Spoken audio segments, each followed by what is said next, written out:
പ്രിയ പ്രേക്ഷകർക്ക് സീരിയൽ ന്യൂസിലേക്ക് സ്വാഗതം. കൂടുതൽ സീരിയൽ ന്യൂസുകൾ അതിവേഗം ലഭിക്കുന്നതിന് ഈ ചാനൽ സബ്സ്ക്രൈബ് ചെയ്യുക. ബെൽ ഐക്കൺ മറക്കാതെ ക്ലിക്ക് ചെയ്യുക. വീഡിയോ ഇഷ്ടമായി എങ്കിൽ ലൈക്ക് ചെയ്യാൻ മറക്കരുത്. എന്തൊക്കെ സംഭവിച്ചാലും ഇനി അഭിഷേക് ഇവിടെ ജോലി ചെയ്യുകയില്ല എന്നുള്ള കാര്യം ദേവബാല അറിയിച്ചുകൊണ്ട് അവിടെ നിന്ന് മടങ്ങുകയാണ്.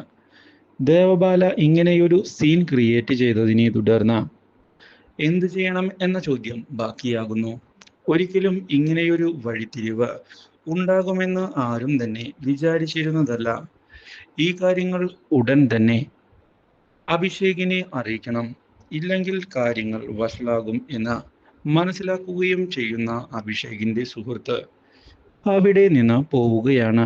ഇതേസമയം ദേവബാല ഓട്ടോറിക്ഷയിൽ തിരികെ എത്തിയതിനെ തുടർന്ന് ദേവരാജനും കൂട്ടരും അവിടേക്ക് എത്തുന്നു. മോളെ, എന്താ പറ്റിയത്? നീ എവിടേക്കാ പോയത്? ഒന്നും മിണ്ടാതെ ഇങ്ങനെയൊക്കെ ഇറങ്ങിപ്പോകാൻ പാടുണ്ടോ എന്ന് ചോദിച്ചതിനെ തുടർന്ന് ഞാൻ പോയത് അവന്റെ ഓഫീസിലേക്കാണ്. പക്ഷേ വിചാരിച്ചതുപോലെ ഒന്നും കാര്യങ്ങൾ നടന്നില്ല എന്നതാണ് യാഥാർത്ഥ്യം. ഞാൻ എല്ലാ കാര്യവും പറഞ്ഞ് അവനെ ഇഷയുടെ കൈകളിൽ നിന്ന് രക്ഷിക്കാനാണ് ശ്രമിച്ചത്. പക്ഷേ അവരാണെങ്കിലോ, ആ ഇഷ എന്നെ അവിടെ നിന്ന് ഇറക്കി വിടുകയും എൻ്റെ കഴുത്തിലെ താലി അവളുടെ ഔദാര്യമാണ് എന്നാണ് എൻ്റെ മുഖത്ത് നോക്കി പറഞ്ഞത്. ഇത് കേൾക്കുന്ന ദേവരാജൻ, മോളെ, നീ ഇപ്പോൾ വീട്ടിലേക്ക് വാ, കുറച്ചു നേരം റെസ്റ്റ് എടുക്ക്, അത് കഴിഞ്ഞിട്ടാകാം ബാക്കി കാര്യങ്ങൾ. ഇല്ല ചാ, ഇനി ഒരിക്കലും ഞാൻ അവനെ അവിടെ ജോലി ചെയ്യാൻ അനുവദിക്കുകയില്ല. അവൻ അവിടെ നിന്ന് ഒറ്റപ്പെട്ട് എൻ്റെ അടുത്തേക്ക് തന്നെ വരണം. എന്നാൽ മാത്രമാണ് ഞാൻ വിചാരിച്ചതുപോലെ കാര്യങ്ങൾ നടക്കുകയുള്ളൂ.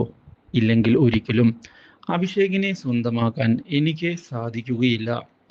അത് എന്നെ ഒരുപാട് വിഷമിപ്പിക്കുകയും ചെയ്യും എന്നുള്ള കാര്യത്തിൽ യാതൊരു സംശയവുമില്ല. അതുകൊണ്ട് തന്നെ അഭിഷേകിനെ പുറത്താക്കണം. അതിനു വേണ്ടി ഞാൻ പുതിയൊരു വഴി കണ്ടെത്തിയിട്ടുണ്ട്. ഇതോടെ ദേവരാജൻ തൻ്റെ മകളുടെ നില കൈവിട്ടു പോവുകയാണ് എന്നുള്ള സത്യം മനസ്സിലാക്കുകയാണ്. പക്ഷേ എന്തു ചെയ്യും എന്ന ചോദ്യത്തിനു മുന്നിൽ ഉത്തരമില്ലാതെ നിൽക്കുകയും ചെയ്യുന്നു.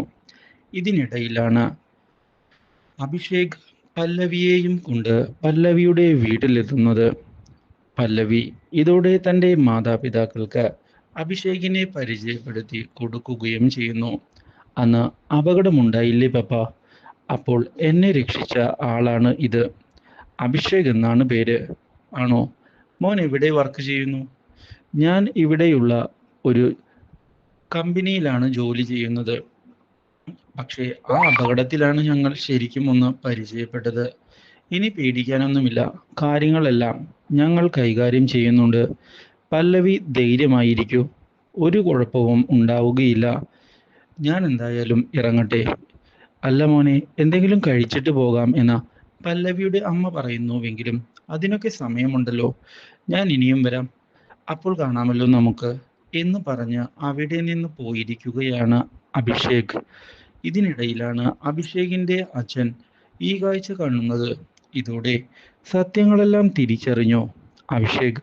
സ്വന്തം സഹോദരിയെ മനസ്സിലാക്കിയോ എന്ന ചോദ്യം അയാളെ ഞെട്ടിച്ചു കളഞ്ഞിരിക്കുകയാണ്. ഇതിന് പിന്നിലെ സത്യാവസ്ഥ അറിയുക തന്നെ വേണം എന്ന് തീരുമാനിച്ചുകൊണ്ട് മുന്നിലേക്ക് കടന്ന് വരികയാണ് അയാൾ. ഇതേ തുടർന്ന് പല്ലവിയുടെ അച്ഛനെ ചെന്ന് കണ്ട് കാര്യങ്ങൾ സംസാരിക്കാൻ തീരുമാനമെടുക്കുന്നു. എന്തിനാണ് അഭിഷേക് അവിടേക്ക് വന്നത്? ഇതോടെ പല്ലവിയെ ഒരു ആക്സിഡന്റിൽ നിന്ന് രക്ഷിച്ചത് അയാളാണ്. അതുകൊണ്ടാണ് വീട്ടിലേക്ക് വന്നത്. എന്തേ, അഭിഷേകിനെ അറിയാമോ? അഭിഷേകിനെ ഇനി വീട്ടിലേക്ക് അടുപ്പിക്കരുത്, അത് നിങ്ങൾക്ക് തന്നെ പ്രശ്നങ്ങൾ ഉണ്ടാക്കും. ഞാൻ പറഞ്ഞില്ലെന്ന് വേണ്ട. അതെന്താ അങ്ങനെ പറഞ്ഞത്? അഭിഷേക് പ്രശ്നക്കാരനാണോ? അവൻ പ്രശ്നക്കാരനായിട്ടല്ല, പല രഹസ്യങ്ങളും അവൻ ഇനിയും അവിടേക്ക് വന്നാൽ പൊളിഞ്ഞു വീഴും. പണ്ട് വർഷങ്ങൾക്ക് മുൻപ് സംഭവിച്ചതെല്ലാം ഓർമ്മയുണ്ടല്ലോ. അതൊന്നും പൊളിയണ്ട എങ്കിൽ അവനിൽ നിന്ന് അകന്നു നിൽക്കുന്നതാണ് നിങ്ങൾക്ക് നല്ലത്. എന്ന് പറഞ്ഞ് അവിടെ നിന്ന് അഭിഷേകിന്റെ അച്ഛൻ പോയിരിക്കുകയാണ്. ഇതോടെ അയാളാകെ പകച്ചുപോകുന്നു. പക്ഷേ ഇതേ തുടർന്നാണ് ദേവബാല ഉണ്ടാക്കിയ പ്രശ്നങ്ങളെപ്പറ്റി കൂട്ടുകാരൻ പറഞ്ഞ് ഈ കാര്യങ്ങളെല്ലാം അറിയാൻ ഇടയാകുന്നത് അഭിഷേക്. ഇതോടെ അഭിഷേക് ആകെ ദേഷ്യം വന്ന് വീട്ടിലേക്ക് പോയിരിക്കുകയാണ്. അവളെ കൊണ്ട് വലിയ ശല്യമായിരിക്കുകയാണ്. ഒരു ജോലി പോലും ചെയ്യാൻ സാധിക്കാത്ത അവസ്ഥ. ഇനിയും ഇതുപോലുള്ള നാട്യവുമായി വരികയാണ് എങ്കിൽ തിരിച്ചടികൾ ഉണ്ടാകും എന്നുള്ള കാര്യം അഭിഷേക് ഇതേ തുടർന്ന് ഓർമ്മിപ്പിക്കുകയും ചെയ്യുന്നു. Do like, share and subscribe.